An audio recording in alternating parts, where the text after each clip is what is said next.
예, 이번에 국내외 선물시장 투자 전략 짜겠습니다. 선재 트레이더의 선물 하이킥 시간이고요. 선재 트레이더 오늘도 화상으로 연결해 보겠습니다. 안녕하세요. 네, 안녕하십니까. 반갑습니다. 예, 반갑습니다. 주말 동안 내내 그 중동발 리스크가 불거지면서 우려감 섞인 목소리들이 들려왔는데요. 먼저 국내 선물시장 투자 전략부터 간단하게 듣겠습니다. 네, 그렇습니다. 우선은 중동발 이슈들 주말에 또 더 이상 불거졌었고요. 자, 우리 시장들 어떤 종목이든 지금 거의 시장의 전반적인 형태들은 지금 수렴 구간에 놓여있는 형태들입니다. 수렴 구간에 놓여있는 형태고, 그 다음에 다들 이슈들은 진행 중이지, 아직 더 불거지지 않을지가 더 문제죠, 항상. 그래서 우선은 지금 형태에서는 국내 선물, 아직 수렴 구간 중심 근처에 있다.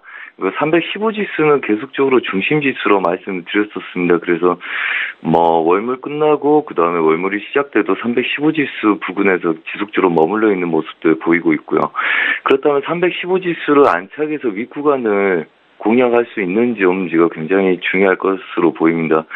단 얘네들이 긍정적으로 지금 310지수 이상을 지지를 한 이후에 314, 15지수 고가를 작지만 연속적으로 테스트하는 구간들 있습니다. 그래서 긍정적으로 볼 수도 있겠지만 아직은 이렇게 보자면 추세의 저항은 아직 놓여있는 상태입니다. 그래서 무조건 실적 시즌을 고려해서 모든 걸 긍정적으로만 볼 수 없죠. 긍정적으로 본다면 아직은 아래 구간들 지지력이 좋다. 314지수, 313지수 지지력이 좋다. 단 윗구간의 추세 상단부 제약이 놓여있기 때문에 얘네들은 완전하게 돌파한 이후에 돌파했다고 볼 수가 있을 거다. 우선은 밀린 상태에서 반등 여력만 보이고 있는 거라서 얘네들은 316, 17지수를 안착하지 못한다면 여전히 많이 올라와 봤자 얘네들은 보합 구간 상단부만 테스트하는 구간들이 될 거고요. 그 다음에 긍정적인 효과는 아직까지는 지지력을 받아내고 출렁거리더라도 전 거래의 월물에 310지수부터 315지수 이상 지지를 하면서 계속적으로 보합권 형태를 유지하는 거 굉장히 긍정적이라고 볼 수 있습니다. 정리를 다시 하자면 310지수 이상 계속적으로 지지를 받아내서 올라온 아이들이 314지수 이상에서 머물고 있다는 거. 그 다음에 315, 16지수를 계속적으로 테스트해보고 있다는 게 긍정적인 요소고요. 그 다음에 추세를 완벽하게 지키지 못하고 좀 출렁거리는 모습들 보이고 있다는 거는 약간 부정적인 모습이겠죠. 한마디로 결론은 혼조세라는 겁니다. 그러면 시장은 좀 더 지켜보겠다는 거죠. 그래서 우선은 국내 선물 예상 저항들 317지수 위에다 놓고 볼 생각이고요. 아무래도 국선 차트 좀 볼까요? 317지수 고가를 테스트하는 318지수죠, 여기가. 꼬리를 제외한 구간들이 317지수 매물대가 놓여있기 때문에 윗구간들 317지수 예상 저항에 아랫구간들 314지수 추세를 지키는 데에서 지속적으로 싸워주는 구간들 설정을 해놓고 보겠다 이 이야기고요. 자, 한마디로 아랫구간들 지지력에 윗구간 고가를 좀 더 높이는 긍정적인 요소로 윗구간이 막히는지를 이번 주 초반 중에 보셔야 될 것 같고요. 그 다음 윗구간이 막힌다면 미련 없이 여전히 보합구간 형태 유지하면서 315 중심지수 보합권 이탈에 주목하는 관점으로 보셔야 된다. 한마디로 말씀은 복잡하지만 이해력은 수렴 구간에 벗어나지 않는 아이들은 벗어났다고 인정하지 않고 싸운다. 고가에서 매도도 좋은 자리는 좋을 거고요. 그 다음에 눌림에서 매수 자리. 그래서 내가 어느 쪽 관점으로 보느냐에 따라서 좋은 자리를 기다렸다가 배팅하는 게 오히려 더 유익한 구간들이라고 보시는 게 좋겠다. 이렇게 말씀드리겠습니다. 그래서 314지수 지지력에 317지수 저항을 보고 보합권 매매 전략을 펼치겠다. 국선은 이렇게 말씀을 드리겠고요.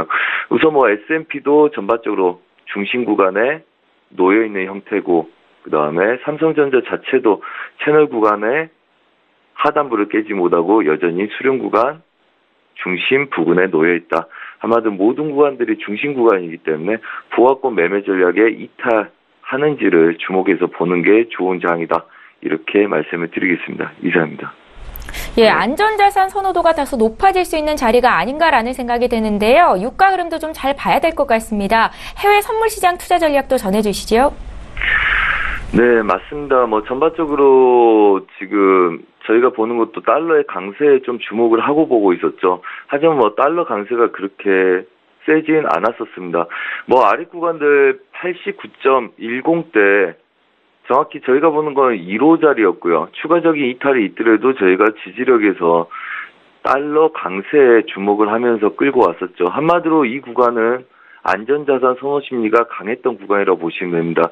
그래서 저희가 그거 배팅이 들어갔었고요.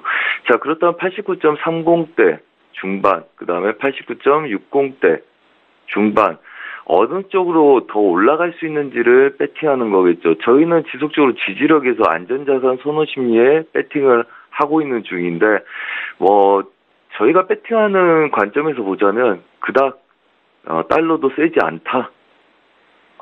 그렇다는 이야기는 지지력을 받아내고 지속적으로 옮겨갈 수 있는지를 봐야 되는데, 이렇게 추세선을 그어서 보자면 여전히 얘네들은 바로 돌파가 없다면 얘네들은 혼자 세다, 이렇게 볼 수 있는 구간들입니다.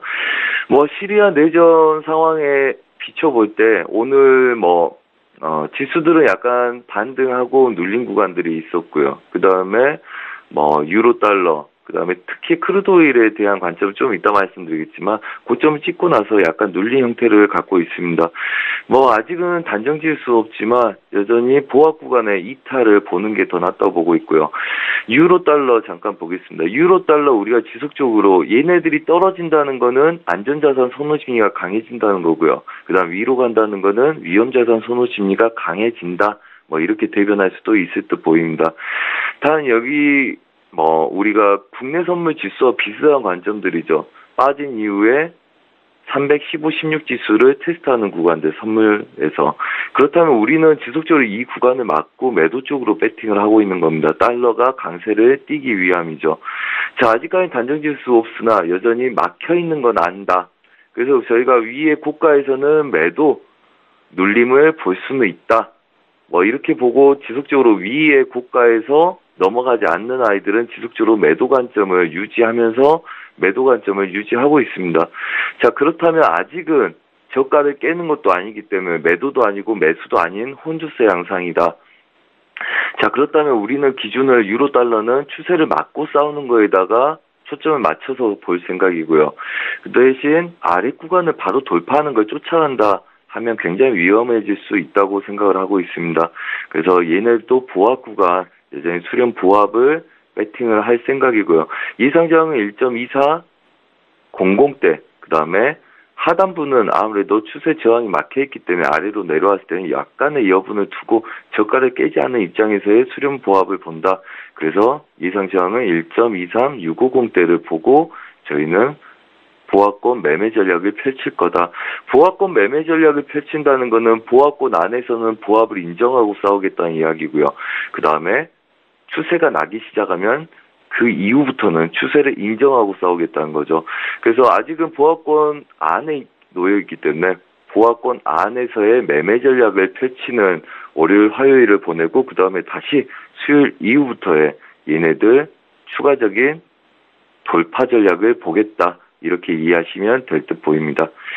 자, 그리고 크루드 오일 좀 보겠습니다. 자, 크루드 오일 일봉상에서의 확산입니다. 다른 종목들 대부분 수렴 구간에 놓여있는 형태인데요. 크루드 오일은 유일하게 확산 구간에 들어있는 형국이죠. 자, 시리아 내전, 이란발 이슈의 중동의 불안감 때문에 지속적으로 변동성을 나타낸 모습들이고요. 66달러를 굉장히 빨리 회복해서 다시 67달러까지 넘어간 모습입니다. 그렇다면 66달러 중반 자리가 지켜주고 있는 형국이고요. 오늘 오전에 주말에 시리아 내전이 있어서 저도 얘네들 매도 눌림 배팅을 하다가 오늘 약수익으로 물량을 줄이고 나와 있는 형태인데요. 지금 이 구간들 지지력을 받아내야 되는 구간들은 이미 무너진 형태입니다. 자, 그렇다면 얘네들 그림은 우선은 제가 볼 때는 고점은 68.30대까지를 열고 보셔야 되고요. 저희 위 구간들 열고 보셔야 되고요. 그 다음에 아래 구간은 66.50대까지를 열고 보셔야 된다. 단 매수 매도가 싸우는 자리는 67.10대와 그 다음에 67.60대다. 여기서 어느 쪽을 먼저 벗어나냐에 따라서 50핍 정도의 추가적인 가능성만 열리는 구간이다. 이렇게 보시는 게 좋고요.